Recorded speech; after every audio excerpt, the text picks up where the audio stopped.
Hello and welcome to Midnight 29's Readings. Today I will be reading Smiles Are Easy, Happiness is Hard by Ice QB. I hope you enjoy this reading, as it is completely new. Yes, it is another Scootaloo and Pinkie Pie story. However, there's a little twist, as my brother wanted to help with this video, and so he will be voicing Scootaloo. So I apologize if the editing is not up to scratch. And so, here we go.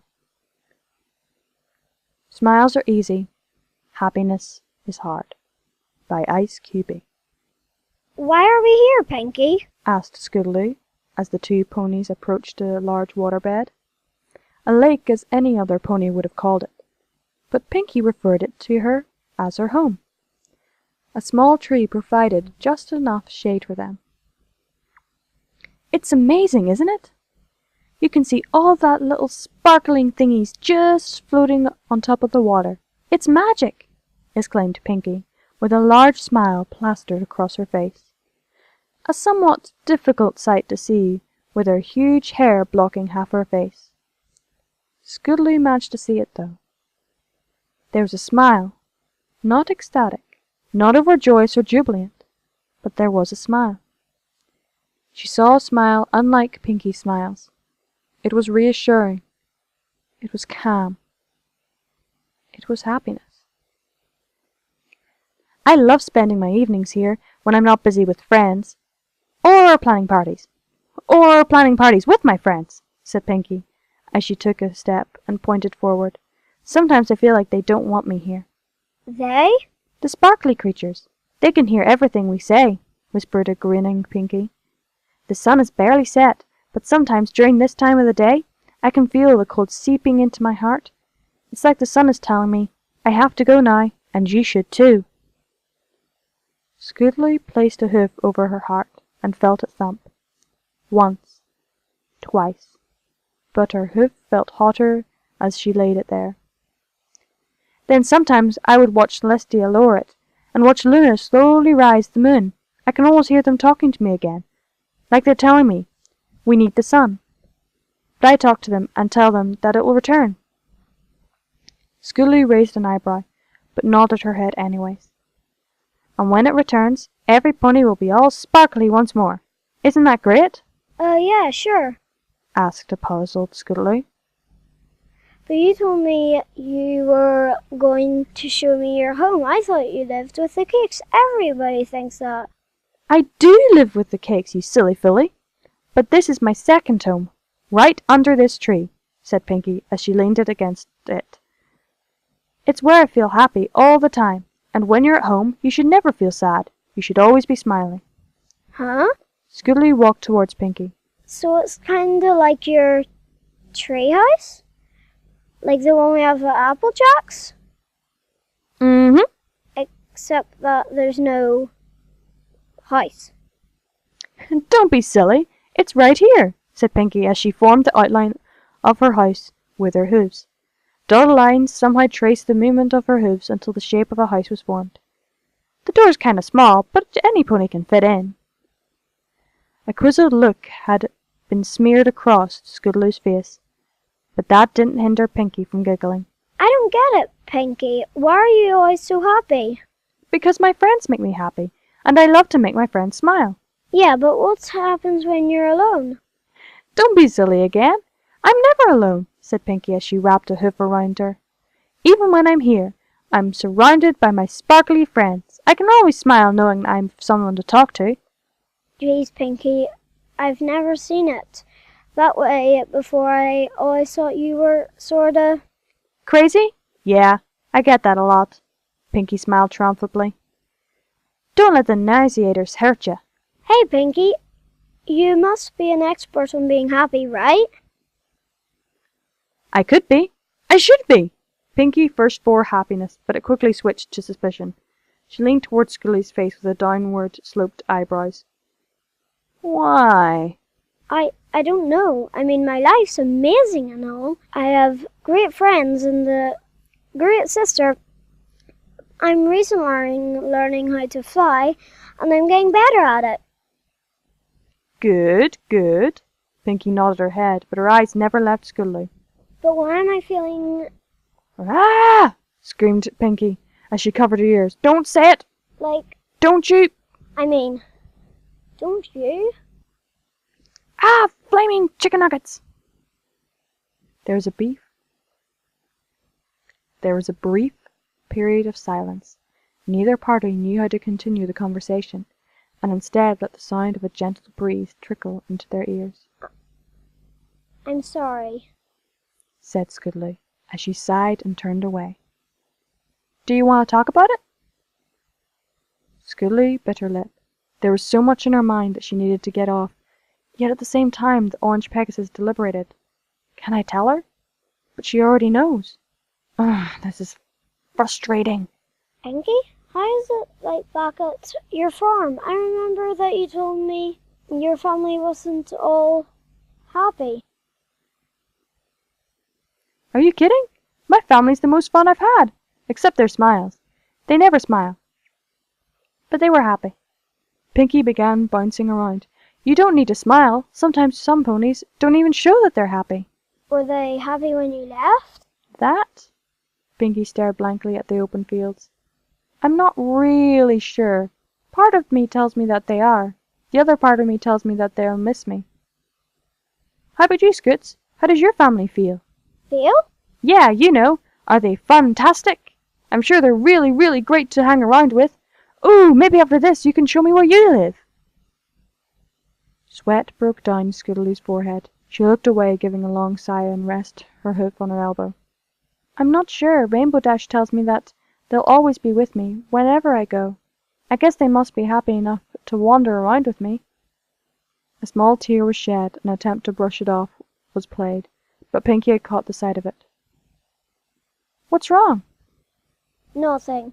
Scuddly sniffled her tears and coughed. It's just... Yes? Pinky faced itched toward Scuddly, little bit too close for the tiny Pegasus's comfort. I don't know. I want to do great things. I want to fly with Rainbow Dash and eventually the Wonderbolts. Scuddly slumped on the ground, her right hoof now scratching the left. But I can't seem to be able to do it.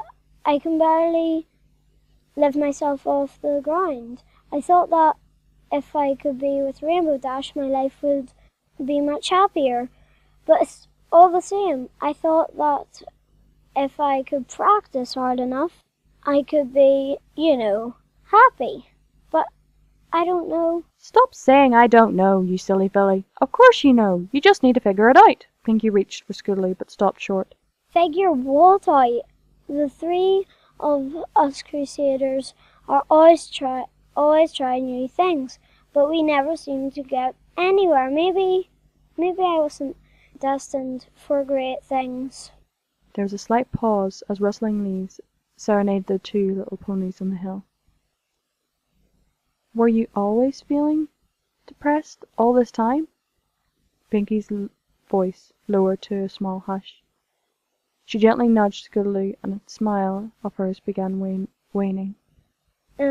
Maybe I don't know, said Scuddly with a small sigh. It's okay. I understand. I really do, said Pinky as she gently placed a hoof on top of Scuddly's shoulder. Ma and Pa wanted me to be the very best geologist, so I can grow up and carry on rock farming. I thought to myself, I don't want to be doing this, but I don't want to make them sad. So I compromised. I threw a party for them, to cheer them up, and be the very best party planner there is. You can ask any pony anywhere about that. Pinky allowed herself a smile, but nothing more was said for a short period of time, as they allowed themselves to soak in the limited rays of the disappearing sun. Even the sparkly friends of Pinky's seemed to have hushed themselves, allowing a private serenade moment for the two ponies. Scuddly turned her attention back to Pinky. She was about to speak, but instead she just simply stared at Pinky's face. Strand by strand she watched as the hair of Pinky's head fell flat, until Pinky looked like she was just out of the showers. Her face might have darkened, partially due to the dimming of the sun. Even the downcast appearance, Pinky continued to smile. Your hair! I know. It's never really bothered me. Sometimes when you gotta let go, you gotta let go. All of it. Hey, I have more questions. Ask away, said an excited Pinky. I love questions. Are you ever sad, Pinky? I hate questions. This time Pinky shied away, but only for a brief moment. When she swung back her head, her smile still lingered. Most of the time, but you can't tell that, can you, Scoodly? Pinky's smile continued to shine in the fading darkness, yet Scoodly's heart was getting colder. Are you feeling sad now? Now? No. Later? No. 2 weeks, 3 days, 16 hours, 5 minutes, and 10 seconds later? Still no. But how can you be so happy all the time? Asked Scoodly with a raised voice. I'm not happy all the time. I mean, there are times when I'm alone. Ah! But you just said that you're never alone. Forget it. I'm going home. Scoodly brushed Pinky's hoof aside and lifted herself off the ground. Wait! The smile on Pinky's face had disappeared in a flash. With quivering lips, she held out a hoof. Don't go!